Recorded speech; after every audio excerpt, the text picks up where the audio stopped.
Olá, como você está? Hoje voltamos com a disciplina de genética e evolução com o nosso penúltimo conteúdo, que é a evolução do filo dos cordata. Tudo bem? Nós vamos utilizar para essa aula o material disponibilizado pela Ana Beatriz Peralta Faria. Eu fiz algumas adaptações, eu coloquei algumas figuras, coloquei alguns diagramas a mais na apresentação para facilitar a abordagem do conteúdo e o entendimento. Mas o conteúdo principal da apresentação foi produzido pela professora Ana Beatriz Peralta. A partir dele, você pode utilizar como uma ferramenta de estudo, um roteiro de estudo para a construção a sua ferramenta avaliativa. Falando em ferramenta avaliativa, a gente discutiu na reunião de sexta-feira como a gente faria para avaliar o conteúdo de dezembro. Nós temos a evolução do grupo do filo do cordata e a evolução humana para essa primeira semana. A partir da discussão de segunda-feira, ficou escolhido que nós faremos um fichamento desses conteúdos como uma última ferramenta avaliativa da nossa disciplina. Tudo bem? Então vamos ao conteúdo. A professora Ana nos traz a evolução, a proposta de evolução mais aceita, em que todos os organismos vivos derivam de um ancestral comum. O ancestral comum fóssil mais antigo que nós temos registro é o de protozoários. Então os protozoários são indivíduos unicelulares de vida livre que foram os primeiros a surgirem na nossa biosfera, a partir da evolução das modificações desses indivíduos ao ambiente, a adaptação desses indivíduos ao ambiente, as evoluções realizadas pelas micro e macroevoluções, deu origem a toda a diversidade da biosfera encontrada. Antes dos protozoários, ainda existem indivíduos mais simples, tudo bem? Mas a gente vai começar a partir daqui, devido à proposta da professora Ana. Então, o grupo de protozoários se divide em porífera, dada a evolução, que são o grupo das esponjas, e os coelantera, que são os corais e as medusas. Então, a partir de modificações na estrutura, no hábito e na organização celular dos protozoários, existe uma diversificação das espécies dentro da nossa biosfera. O grupo das coelânteras se divide em Annelida, Plateuminthus, Braquiópoda, Briosa, Briozoa, Equinordemata e Chordata, que dará origem aos vertebrados. Tudo bem? A gente vai trabalhar com essa parte aqui. Vamos trabalhar com o grupo dos cordados, porque o grupo dos cordados dará origem ao grupo dos vertebrados, e o grupo dos vertebrados dará origem aos humanos, que é o nosso conteúdo final da disciplina. Tudo bem? A parte de Annelida, que dá origem ao molúsculo e o grupo dos artrópodas, assim como os plateumintos, a gente não vai abordar nesse último conteúdo. Tudo bem? A parte do conteúdo que nós vamos avaliar é a evolução do filo Chordata. A gente tem muito relacionado ao filo Chordata o filo M. Equinodermata. Tudo bem? Esse filo Equinodermata e o filo Chordata, eles estão próximos evolutivamente porque ambos são deuterostomados. Tudo bem? Quando a gente está falando de evolução, a gente pensa logo no surgimento da espécie na Terra. Quando é que se deu esse surgimento?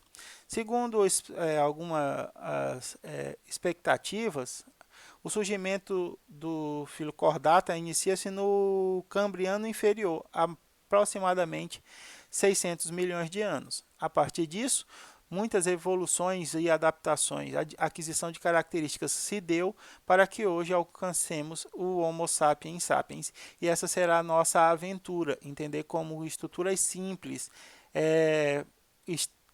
eram organizadas e as modificações que elas sofreram até alcançarmos o indivíduo mais complexo da natureza, que é o ser humano. Tudo bem?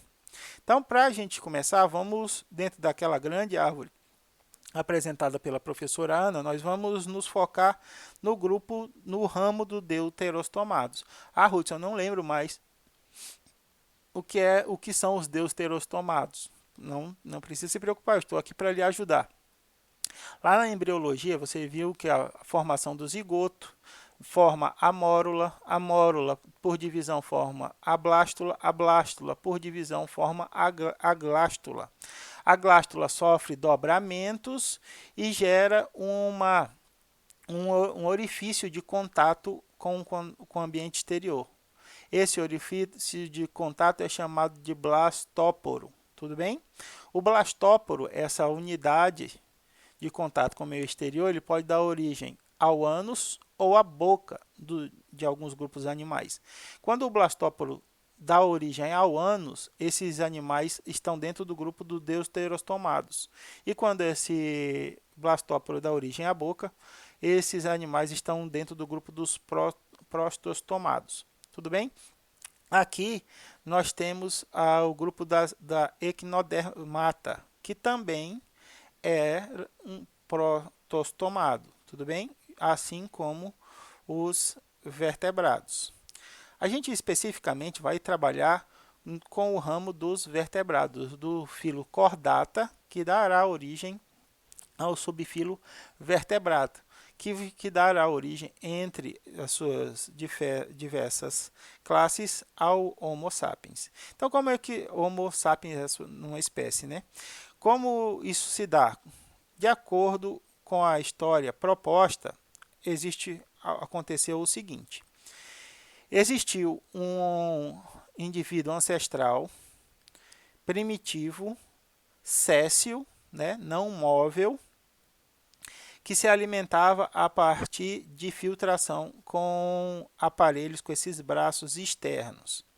A partir desse indivíduo, houve a separação em indivíduos que foram conhecidos por modificar esse mecanismo externo de obtenção de alimentos para um mecanismo interno, por filtração, passagem de alimentos com o auxílio de braços para filtração branquial.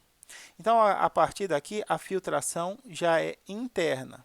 Esse indivíduo de filtração interna dará origem aos hemicordata e aos cordatos. Os hemicordata foram por muito tempo considerados um subfilo dos cordatos, mas com a averiguação da sua estrutura da fisiologia, ele foi reclassificado em um filo, porque verificou-se que a estrutura dos hemicordatos não é uma notocorda, é uma estomocorda, tá? É diferente a estrutura. Nos hemicordatos, a estrutura da estomocorda está relacionado ao mecanismo de circulação, mecanismo de excreção e mecanismo digestório. Uma característica diferente da estrutura da notocorda, que é encontrado nos cordatos. Então, a partir desse indivíduo aqui, com a obtenção de alimentação por filtração branquial, houve a separação do grupo dos cordados e o filo dos cordados e o filo dos hemicordados. O filo dos cordados ainda é dividido em classes, subfilo, urocordata, cefalocordata e vertebrado. Então, a partir de um indivíduo comum, de um indivíduo simples, com modificações do hábito desses indivíduos conforme a obtenção de seus alimentos, iniciou-se mecanismos de divergência evolutiva, fazendo com que houvesse a especiação de vários grupos de indivíduos.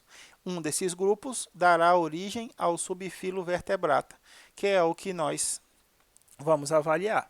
Então, aqui a gente tem o filo Chordata, seu subfilo Cefalocordata, outro subfilo que é o Tunicata, eu acho que é mais comumente chamado de Tunicata, mas chama também de Urocordata, não tenho certeza, tem que perguntar para o professor de zoologia, tá? E a gente tem aqui o subfilo vertebrata, que é o subfilo em que nós vamos estar inserido. Então, para entender como esse filo evolui até chegar ao subfilo vertebrata, nós vamos passar por alguns períodos de avaliação de semelhanças e diferenças entre esses indivíduos e mostrar como isso possibilitou a especiação e a divergência genética de diferentes seres hoje em dia encontrados. Mas para isso a gente precisa avaliar primeiramente como usar a ferramenta de avaliação, a árvore filogenética. A árvore filogenética é uma ferramenta que ela pode ganhar muita complexidade, mas ela tem algumas características simples que são sempre abordadas. O que a gente vai avaliar agora quanto à interpretação de uma árvore filogenética são essas características simples. Primeira coisa, a árvore filogenética sempre parte de um indivíduo ancestral para os indivíduos ou espécies atuais. A partir disso, ela representa como houve a especiação, a separação evolutiva entre esses indivíduos. Então, aqui no ponto inicial, a gente diz que temos um ancestral comum para espécies A, B, C, D e E. A partir deste indivíduo aqui, lembra aquele indivíduo Cécio lá com a obtenção de filtração por estruturas externas? É esse indivíduo aqui. Cadê? Aqui. A partir dele, houve a separação de várias espécies a partir da evolução dessas espécies, adaptando a esses indivíduos ao ambiente. Então, aqui nós temos um ancestral comum. Esse ancestral comum dará origem à espécie E, dará origem a uma espécie que é ancestral à espécie A e B, e dará origem a um indivíduo que é ancestral a esse e a esse. Esse indivíduo aqui será ancestral da espécie D, C e D. Tudo bem? Vejam o seguinte, quanto mais próximo filogeneticamente são os indivíduos, mais proximamente eles estarão ligados. Então, A e B são os indivíduos mais próximos, e A e E são os indivíduos mais distantes evolutivamente. A mesma coisa acontece com B, C e D, perdão. C e D são próximos e são distantes de A e de E, ok? Essa forma de diagrama, essa forma pode ganhar diversas configurações, de acordo com a proposição dos resultados. O que a gente tem que levar em consideração é que, independente da forma de apresentação desse diagrama, desse esquema, o que tem de ser observado sempre é o mesmo. As características de um indivíduo ancestral evoluindo, modificando-se até as espécies atuais. Tudo bem? Aqui, nesse ponto, nós temos a apresentação de alguns novos termos. Por exemplo, ponto de ramificação ou nó. Tudo bem? E aqui a gente tem, a partir do nó, a própria ramificação. Então, aqui eu tenho um ancestral comum. Esse ancestral comum em uma ramificação ou nó dá origem a dois ramos. A estrutura ela é análoga à estrutura de uma árvore, tudo bem? Por isso ela é chamada de árvore filogenética. Aqui a gente tem o tempo, o período de tempo de divergência entre as espécies. A raiz é a parte onde está encontrado o ancestral de todas as espécies. Processos de ramificação. Essas ramificações ocorrem por cladogênese. E essa região aqui da ramificação é chamada de nó. Também pode ser chamado de nó. A partir de um nó, há o surgimento de novos ramos. a partir dos ramos, nas nossas extremidades terminais, nós temos as espécies atuais. Então, a gente tem raiz, ramificação ou nó, ramos e terminações, ou as espécies atuais. Tudo bem? Hudson, assim é muito simples, mas as árvores filogenéticas que a gente vê nos artigos, elas trazem várias outras informações. Elas trazem tempo de divergência pelo relógio molecular, elas trazem distância e taxa de distanciamento, taxa de aproximação. Tem uma série de cálculos matemáticos associados a essas observações. Sim, mas esses cálculos estão mais relacionados à interpretação de uma determinada hipótese ou de um determinado objetivo do que realmente a respeito da constituição da árvore filogenética. Para que a gente entenda uma árvore filogenética, esses são os conceitos básicos. É claro que você consegue adicionar mais informação, e quanto mais informação você adiciona, maior é a utilidade dessa ferramenta numa determinada análise. Tudo bem? A partir do entendimento, agora a gente vai chegar ao ponto que é o filo cordata. Esse grupo, a gente viu que ele evolui, o protozoário evolui, dando origem às esponjas e aos corais e medusas. Corais e medusas evoluem, formando os indivíduos cordatas, e os indivíduos cordatas evoluem, formando os indivíduos vertebrata. Hudson, mas apesar de tanta divergência, como é que é possível agrupar esses indivíduos dentro dos filos? Ora, a partir das suas características comuns. Para que um grupo de seres vivos seja agrupado, seja ele em filos, que é a estrutura mais ampla, até a espécie, que é a estrutura mais, não quero falar específica, mais afinada, a gente tem a observação de um conjunto de características. Quais são esses conjuntos de características, Hudson? Dentro do grupo dos cordatas, a notocorda, a presença de notocorda é a fundamental. Existem várias outras, é verdade, mas isso não é coisa para a evolução, é mais coisa da zoologia. O que a gente vai levar em consideração é que essas características elas devem estar presentes em pelo menos um dos estágios de vida desses indivíduos agrupado dentro do filo dos cordatas. Então, a notocorda, que é o elemento fundamental, ela deve estar presente em pelo menos um estágio da vida do desenvolvimento desse indivíduo. A Hudson, ela precisa permanecer por todo o ciclo de vida? Não. Ela pode estar só no período embrionário, ela pode só estar no período larval, pode estar só no período adulto, mas ela precisa estar presente em uma dessas partes. Tudo bem? E essas características elas podem ser compartilhadas com outros membros de outros filos. Por exemplo, as fendas faríngeas também estão presentes nos hemicordatos. A gente viu que os hemicordatos são um filo, hoje em dia, um filo separado, mas eles já foram considerados um subfilo dos cordatos. E por quê? Porque eles têm algumas características compartilhadas. Por exemplo, todos eles são deuterostomados, tanto os cordatos quanto os hemicordatos.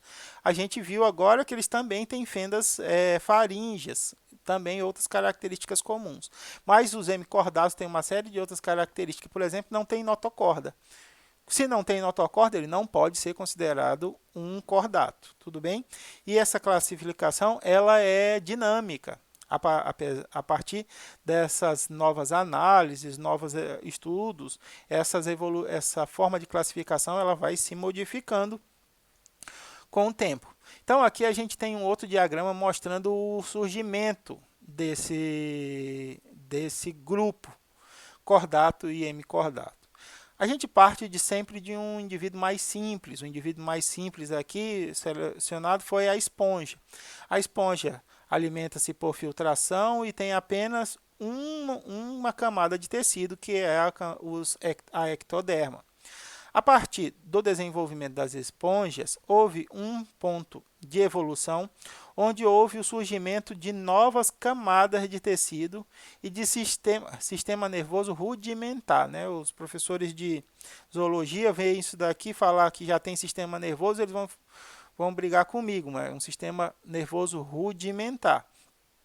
Tudo bem? Então, a gente tem aqui, ó, a formação das anêmonas. Nas anêmonas, nós já temos dois conjuntos, camadas de tecido, que é o ectoderma e o mesoderma, e ainda temos a utilização da filtração como obtenção de alimento, forma de obtenção de alimento. Mas já há a divergência, a separação entre os dois grupos de animais, de seres vivos, não sei se são animais, de seres vivos, melhor dizendo. Aqui a gente tem a separação, novamente a evolução das anêmonas. Nós temos um novo ponto evolutivo, que é o surgimento de uma nova camada de tecidos.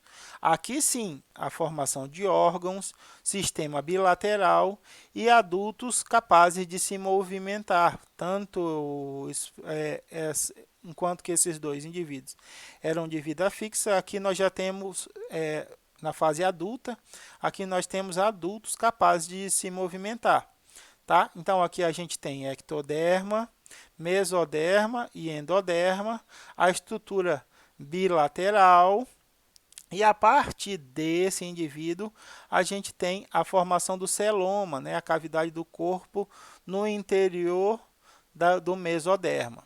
Essa cavidade aqui é que tem a entrada, o que vai dar origem ao ânus nos deuterostomados e a boca nos prostostomados. Então, nesse ponto, nós temos uma divergência, uma ramificação, um nó que vai dar origem a todo o grupo dos prostostomados, artrópodes, anelídea, molúsculos, e vai dar origem aos deuterostomados, filo chordata, filo hemicordata e agora mais recentemente associado ao filo hemicordata, o ecnodermata, tá formando esse táxon novo aqui chamado de ambulacrária.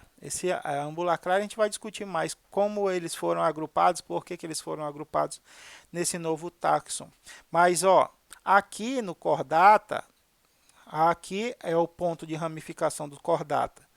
Nesse ponto, esse ancestral comum deu origem aos urochordata, aos cefalochordata e aos vertebrata, que é o subfilo que dará origem aos humanos.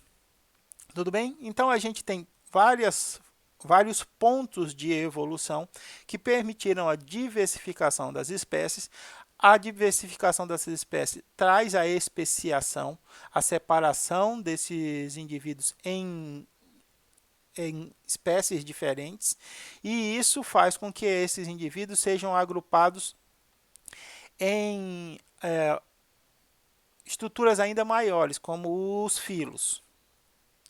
Aqui a professora traz um pouco sobre essa formação da ambulacrária, tá? Ambulacrária. Análise recente, segundo a professora, de biologia molecular, de genética molecular, mostraram que existe uma correlação entre os hemicordata e os ecnodermata. Tudo bem? Essa correlação genética é dada pela capacidade analítica agora da matéria-prima da evolução, que é o material genético. A divergência entre dois indivíduos geneticamente vai determinar a relação entre eles. Quanto maior a divergência genética, maior a distância entre dois indivíduos. Quanto menor a divergência, maior é a proximidade desses indivíduos. Então, houve uma nova análise a partir dos dados de genética molecular que permitiram a reorganização da relação do filo hemicordata e do ecnodermata, formando um novo táxon, que é a ambulacrária. Então, nós temos aqui os deuterostomados. Os deuterostomados formam o filo chordata, que é formado pelos tunicatas, os cefalocordatas e os vertebrados.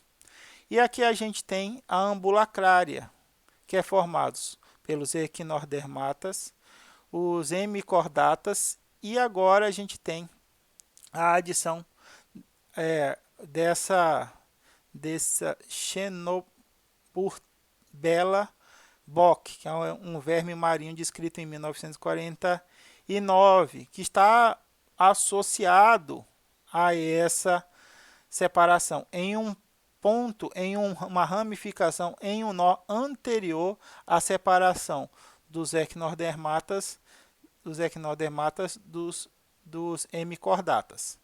Aqui a gente tem os prostostomados, os indivíduos prostostomados, onde o orifício vai dar origem à boca, e aí são vários grupos, incluindo artrópodos, molúsculos e anelídeos. E essa relação, Hudson, entre ambulacrária e cordata, como é que ficou depois dessa avaliação genética aí, essa formação desse novo táxon? Novamente, esses indivíduos eles trazem características em comum. Por isso eles têm uma relação, eles estão próximos dentro da nossa árvore filogenética. Esses indivíduos, por exemplo, são ambos deuterostomados. As suas larvas têm clivagem e capacidade de locomoção. Então, eles têm, em algum momento do seu ciclo de vida, eles compartilham estruturas comuns e por isso eles estão agrupados em ramos próximos de uma árvore filogenética. Os ambulacrários têm larvas de vida livre natantes com simetria bilateral, semelhantes às larvas dos indivíduos cordatos. Isso sugere que eles são provenientes de um ancestral comum, porque eles compartilham características comuns, mas em pontos, devido à sua relação divergente, diferente com o ambiente, desenvolveram características específicas. Os hemicordatos, por exemplo, apresentam fendas faríngeas utilizadas na alimentação por filtração, assim como acontece com outros grupos de indivíduos dentro desse grupo de ambulacrária e cordatas. Existe uma hipótese formulada por Homer em 1977 que diz o seguinte: as larvas com caudas musculares podem ter se desenvolvido ainda antes de ser atingido o nível de urocordatos, os tunicatos. Então, quando a gente tem lá a organização do filo cordata, a gente tem os tunicatos, os urocordatos, os vertebrados. E, segundo Homer, essa formação dessa característica de cauda nas larvas e a capacidade de vida nadante, natante, pode ter surgido antes mesmo da separação entre esses subfilos. Tá? Uma cauda enrijecida por uma notocorda. A notocorda seria o mecanismo, ou auxiliaria no mecanismo de motricidade, de movimentação dessa cauda, o que permitiria a locomoção por nado dessa larva. O tubo nervoso coordenaria seus movimentos. Movimento de quem? Da cauda. E os seus órgãos orientariam a fixação, o local de fixação para essa larva. Então, essa larva é um período jovem, inicial da vida do indivíduo. A partir da sua capacidade de locomoção, ela se deslocaria até alcançar um substrato onde ela pudesse fixar. A partir da fixação, haveria a perda gradual da cauda e o adulto já estaria apresentando a característica séssil, né, a vida fixada, e já teria perdido a cauda.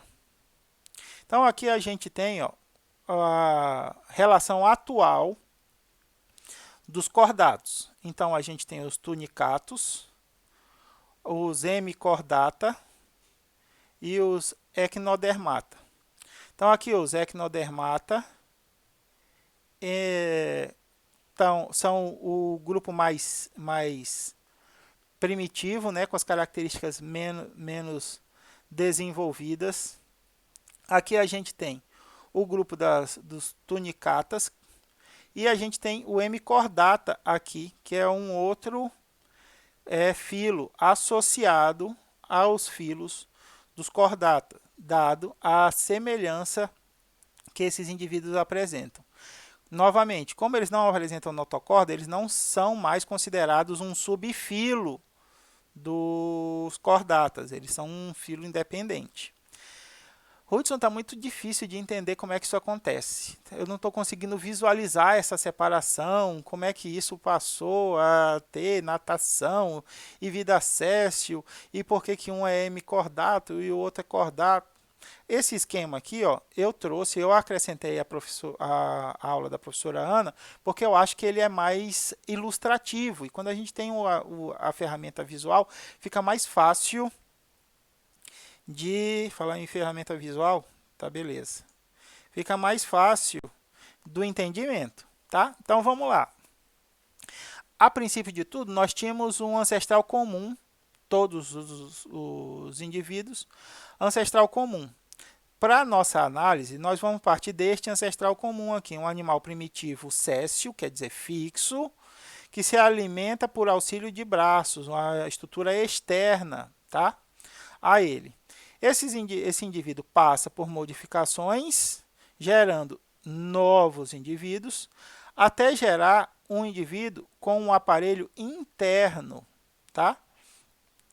Que utiliza fendas faríngeas para a sua alimentação, a sua obtenção de alimentos. Perfeito? Então, tínhamos o indivíduo séssil, que com alimentação externa, passou a dar origem a indivíduos césseos também com alimentação externa, e esse indivíduo céssio com alimentação externa dá origem ao indivíduo céssio, mas agora com aparelho interno de alimentação. Beleza. Passagem da alimentação com auxílio dos braços para filtração branquial. Filtração a partir de fendas faríngeas. Aqui existe o nó, a ramificação. Nessa ramificação, a gente vai ter a separação dos hemicordatos, formando essa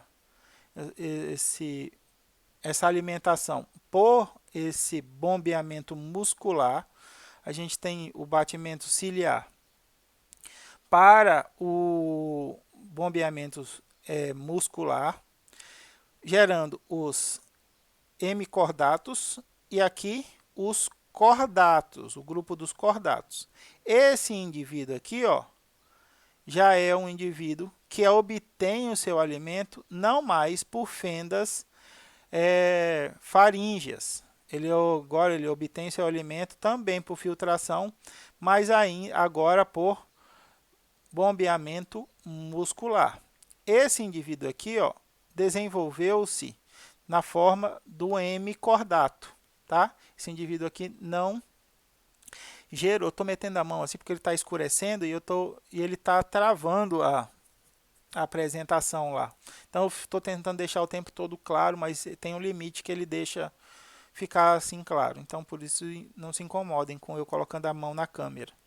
Então, aqui a gente tem o indivíduo céssio, na fase adulta, com aparelho interno de de alimentação, dando origem aos hemicordatos e aos cordatos. Dentro desses cordatos, a gente tem ainda de indivíduos sésseis, que tem a larva natante, e esse indivíduo séssil adulto com larva natante dará origem a um indivíduo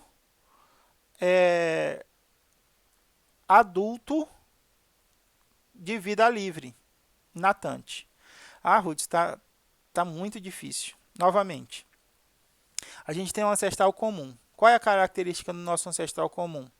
É ser séssil e ter sua estrutura de obtenção de alimentos externa. Esse indivíduo ele começa a se modificar, dá origem a novos indivíduos, mas todos os indivíduos inicialmente também são sésseis e também têm essa obtenção de alimentos de maneira externa. Um desses elementos dá origem a uma nova característica, um novo indivíduo.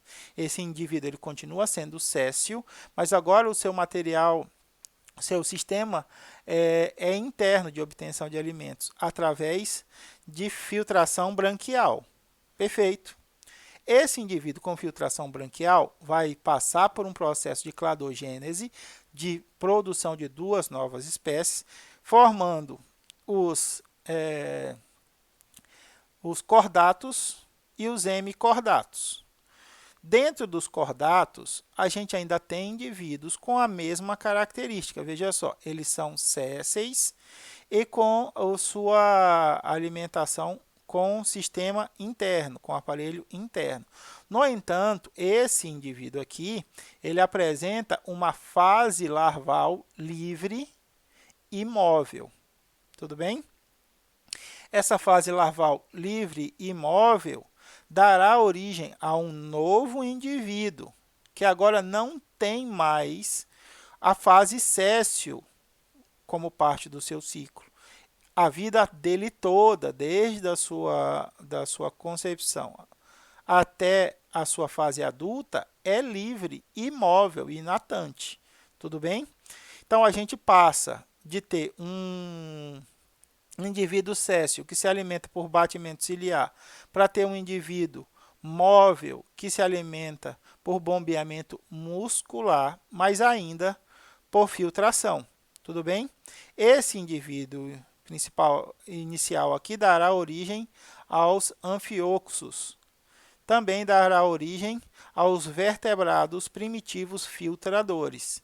Esse indivíduo aqui é o primeiro indivíduo a surgir com a capacidade de locomoção na fase adulta. Tudo bem? Novamente, aqui a gente tem o cordato, que vai dar origem aos tunicatos, vai dar origem aos anfioxos e aos vertebrados, de acordo com a característica evolutiva de cada um desses grupos. Perfeito? Então, na estrutura da evolução dos cordatos, nós partimos de um indivíduo séssil com estrutura de obtenção de alimentos externa para um indivíduo séssil com estrutura interna de obtenção de alimentos. Esse indivíduo se diferencia nos hemicordatos, que são muito próximos dos cordatos por algum tempo. Foi considerado um subfilo até recentemente, e o filo dos cordatos. Aqui nós temos o primeiro indivíduo cordato. O primeiro indivíduo cordato ele tinha uma fase móvel de vida livre, que era a sua larva, mas depois de um tempo essa larva alcançava o substrato, fixava-se ao substrato e perdia a capacidade de locomoção, tornando-o séssil. Até que essa fase móvel deu origem a um indivíduo que passou por todo o seu período de desenvolvimento até chegar à fase adulta de forma livre e natante, sem a característica de fixação ao substrato. A partir disso, a alimentação que era dada por bombeamento ciliar foi substituída gradativamente pelo bombeamento muscular. Esse indivíduo aqui primitivo dará origem ao Amphioxus e também dará origem aos vertebrados primitivos. Beleza. Hudson, mas como é que isso aconteceu? Homer tenta explicar isso na sua teoria, na sua hipótese, né, em 1977. Ele fala o seguinte: uma vez desenvolvida essa nova estrutura larval, essa estrutura que é capaz de nadar, surge uma mudança radical na evolução dos cordatos, pois agora se torna possível uma forma ativa de vida, formas conservadoras que continuaram com suas características, possivelmente tenham se especializado nos tunicatos. Então, primeiro, ao surgimento dessa fase larval de vida livre e natante. A partir dessa fase larval, há a possibilidade do surgimento de outras várias espécies, porque agora a forma com que essa espécie lida com o ambiente é diferente do que ela lidava anteriormente. Agora que ela está livre para a execução das suas atividades, ela pode ser influenciada ou se relacionar com o ambiente de diversas formas diferentes de quando ela estava na vida acéssio. Para os outros, para que outros? Os outros que não eram conservadores, os que adquiriram essa característica. Parece ter havido a neotenia. O que é neotenia? É a manutenção das características larvais no indivíduo adulto. A gente vai ver isso daqui a pouco. Com as estruturas larvais permanecendo em toda a vida. Ora, se somente a fase larval tinha cauda, e a cauda agora é encontrada também no indivíduo adulto, isso é um processo de neotenia. E, consequentemente, o organismo deixou de se fixar, ainda que se alimente por filtração, por muito tempo. O aparelho filtrador faríngeo também foi aperfeiçoado. O processo de obtenção de alimento agora é por filtração, mas agora não é mais por batimento de cílios. Agora é por batimento muscular, não é batimento muscular. É batimento, sim. Bombeamento, melhor dizendo. Agora é por bombeamento muscular. Então, há também uma adaptação no sistema faríngeo, filtrador faríngeo. Então, aqui a gente tem o indivíduo ancestral comum, que era só vida séssil. Aí há o surgimento de indivíduos que têm uma parte da sua vida, sua fase larval, como indivíduos natantes, livres, mas depois de nadar um tempo, a larva ela se fixa e ela gradativamente perde a cauda, até que chegue na idade adulta com um indivíduo sem cauda e de vida fixa, séssil, até o surgimento de um indivíduo em que as características da larva permaneceram presentes no indivíduo adulto. Então, o indivíduo adulto não mais tem a necessidade de fixação. Ele pode agora passar todo o seu período de vida de forma livre. Isso faz com que ele interaja com o ambiente de forma diferente. Para que essa obtenção, para que essa forma fosse capaz de obter seus alimentos, há uma modificação no mecanismo de filtragem. Ainda é mecanismo de filtragem, mas agora o filtro não é feito mais pelo batimento dos cílios, a filtragem não é mais feita por batimento de cílios, agora é feito por bombeamento muscular. Então, a gente passa milhões de anos de um indivíduo séssil para um indivíduo móvel. Tudo bem? Aqui a gente fala, eu trouxe mais um slide que eu trouxe para compor a apresentação da professora Ana, tá? Então, em 1894, Gastand sugere uma outra teoria. Teriam se originado, quem teria se originado? Os vertebrados. Os vertebrados teriam se originado de larvas semelhantes ao dos tunicatos, que teriam falhado em se metamorfosear, mas que desenvolveram as gônadas e se reproduziram. Aqui, ó, nos tunicatos, a gente tem essa metamorfose aqui. Segundo a teoria de Gastand, houve uma falha nessa metamorfose e a larva ficou com todas as características de indivíduo livre e natante, mas desenvolveu as gônadas e por isso se tornou capaz de reproduzir. Para que a gente entenda isso, alguns conceitos têm que ser observados. O primeiro é o de pedomorfose, a forma de crianças. Então, é a presença de características juvenis, larvais ou embrionárias nos adultos. Tanto a teoria de Gastand quanto a teoria de Holmes sugerem que o indivíduo adulto ainda permanece com a característica larval. Ele não passa pela metamorfose e processo de fixação. Tudo bem? E isso faz com que o indivíduo adulto permaneça em vida livre.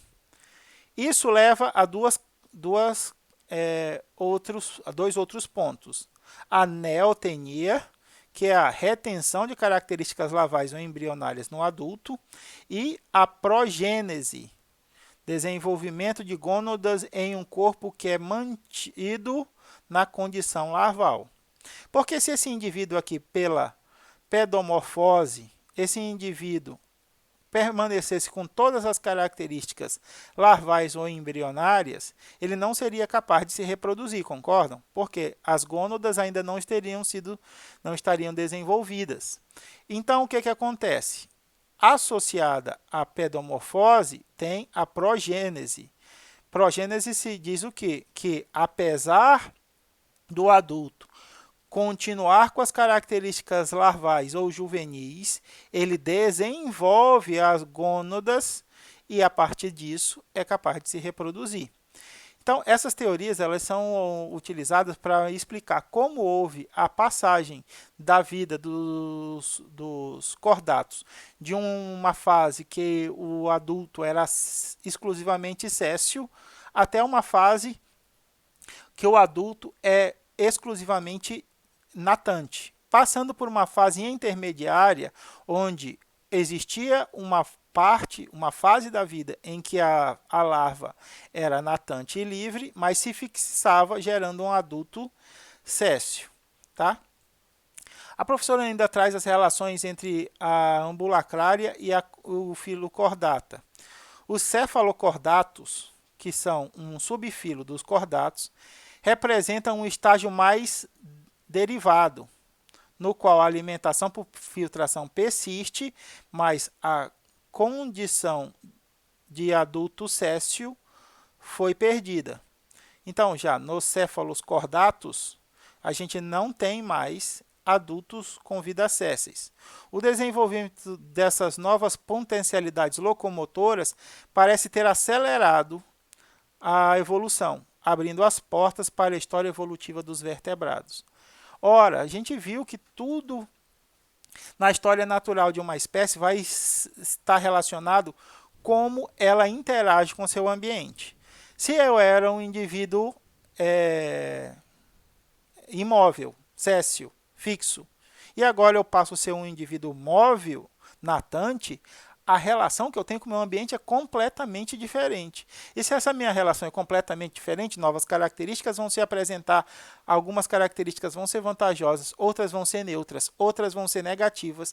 A relação da distribuição desses alelos na população vai determinar uma série de divergências genéticas que trará a especiação, a divergência ou a amplitude da biodiversidade. Tá claro?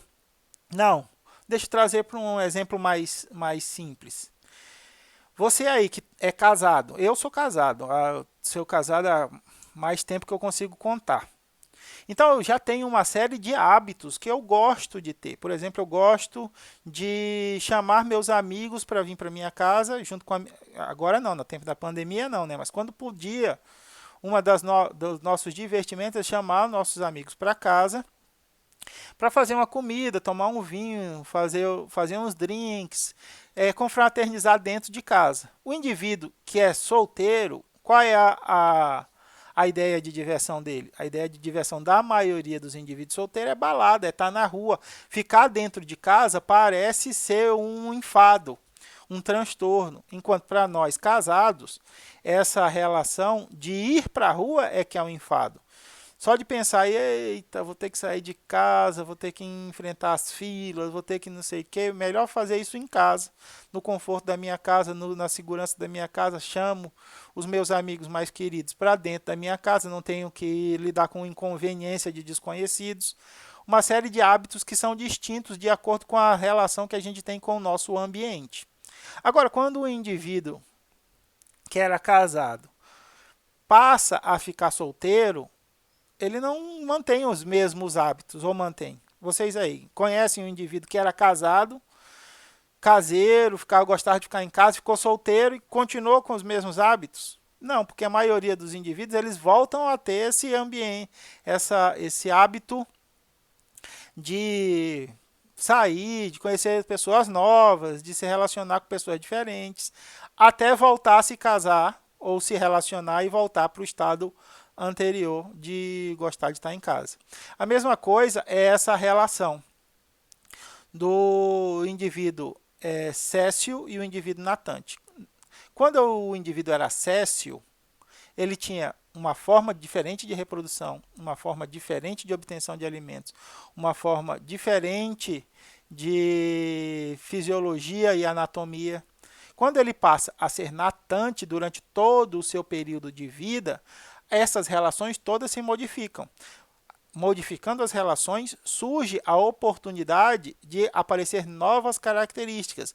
Novas características aparecendo, aumenta-se a variabilidade genética. Aumentando a variabilidade genética, aumenta-se a probabilidade da seleção natural para uma determinada espécie.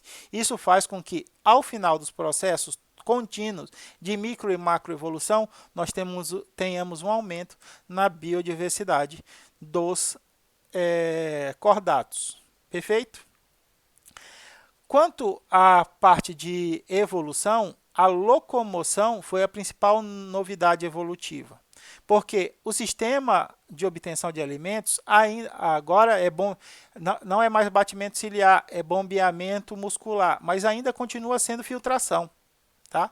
A parte de mecanismo de predação ainda está por aparecer, mas o processo de locomoção ele se tornou evidentemente muito importante. Então, evolutivamente, a novidade é essa locomoção. Dos cordados, foi o aparecimento da notocorda. Foi com o aparecimento da notocorda, associado à musculatura e o cordão nervoso dorsal, formando um sistema integrado e muito eficiente de locomoção. Muito eficiente de locomoção comparado com os indivíduos de vida séssil, né? Ou comparado com outros mecanismos de locomoção, isso daqui ainda é um processo ainda bastante rudimentar, tá bom? Mas quando a gente compara com o indivíduo que era céssio, esse mecanismo de associação da notocorda, da musculatura e do cordão nervoso dorsal para coordenar os movimentos, é um mecanismo eficiente de locomoção. Então, o que a gente pode definir até aqui nessa evolução dos indivíduos cordatos, a parte mais importante até agora dessa modificação foi o surgimento da locomoção. Nosso parente ancestral era céssio com o sistema externo de alimentação. Depois a gente passou para um indivíduo céssio com aparelho interno de filtração. Depois a gente passou para um indivíduo céssio na fase adulta mas que tinha fase larval livre, móvel, até que partes dessa população que tinha a fase larval móvel ou não conseguiram se metamorfosear ou passaram por um processo de diferenciação que fez com que as características larvais fossem encontradas também no indivíduo adulto, fazendo com que o indivíduo passasse agora a vida inteira dele livre. E a partir dessa nova relação com o ambiente, as evoluções, as mutações, as modificações ganharam uma velocidade bastante grande, porque agora eles não estavam mais limitados àquele hábito. Novos outros hábitos surgiram, o que potencializou as diferentes capacidades dentro do ambiente. Então aqui nós já temos os indivíduos de vida móvel, tá? Então os indivíduos de vida móvel, a história vão dar origem ao subfilo vertebrata. O subfilo vertebrata ainda tem as classes agnata, elasmobranquiomorfa, osteoiquifias. Para mim é terrível isso aqui. Vocês não sabem a sopa de letrinha que é tentar isso aqui. Osteiquifies. Anfíbia, réptia, aves e, por fim, o mamífero. Nos mamíferos, nós vamos desenvolver até alcançar os humanos. Então, a partir do surgimento de vidas móveis, os vertebrados começam a ganhar diferentes capacidades de interação com o ambiente. As diferentes capacidades dos vertebrados vão classificá-los nas diferentes classes desse subfilo. Essa classe, a classe mais especial para nós, é a classe mamália, a classe dos mamíferos. Tá? Hoje em dia, nos vertebrados, nós temos uma... Está quase na hora. A gente tem uma estimativa de que existam mais de 56 mil espécies de indivíduos vertebrados. E essas 56 mil espécies, elas divergem em um monte de características. No ambiente, na fisiologia, na morfologia, nos habitats. E existe uma série de divergência entre esses indivíduos. Essa dispersão deu-se pela forma com que cada um desses indivíduos passou a interagir com seus diferentes ambientes. Existem vertebrados que permaneceram na água, desde sua origem até atualmente, eles permanecem na água. Existem vertebrados que passaram a conviver tanto na terra quanto na água. Existem vertebrados que são exclusivos da terra, mas que desenvolveram características específicas para essa forma de sobrevivência, e existem vertebrados capazes de voar, e uma série de outras adaptações permitiram essa grande variação. Tudo bem? Aqui é a bibliografia que a professora Ana traz para a constituição do seu material, que é o Cardong, Anatomia Comparada, Função e Evolução, São Paulo, editora Roca, de 2010. Tudo bem, meus queridos? Espero que vocês todos estejam bem, vocês, seus amigos e seus familiares estejam muito bem. Estamos chegando ao final do ano, tempo de confraternização, de reflexão, e espero que ao final de todas as nossas atividades a gente possa olhar para o trabalho que a gente fez nesse ano tão adverso e ficar feliz pelo que a gente pôde desenvolver. Um abraço. Qualquer coisa, não deixe de me contactar pelo WhatsApp ou pelo e-mail. Até mais.